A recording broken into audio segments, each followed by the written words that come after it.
नमस्कार मैत्रिणींनो, आज मी करते आहे प्रसादाचा शिरा। आता आपण रेसिपीला सुरुवात करू। तूप टाकून घेते।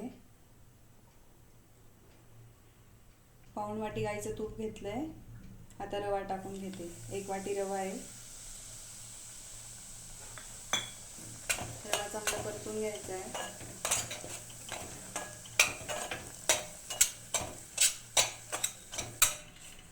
रवा छान परतून झालाय। त्याचा रंगही बदलला आहे। बारीक गॅसवर रवा भाजायचा आहे। मनुका टाकते, काजू बदाम,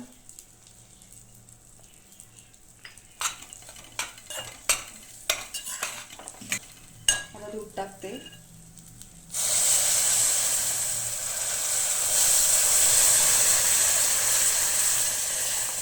पाऊण वाटी तूप, 1 वाटी बारीक रवा, त्याच्यासाठी मी अर्धा लिटर दूध घेतलंय।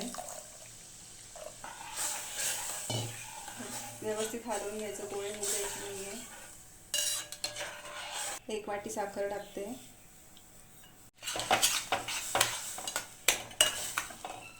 हे व्यवस्थित मिक्स करून झालंय। झाकण ठेवते।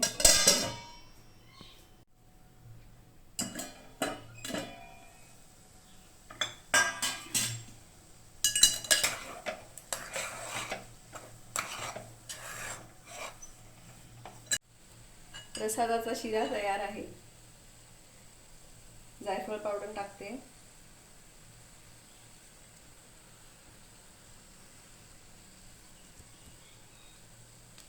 एक वाटी रव्याला अर्धा लिटर दूध बरोबर लागलं।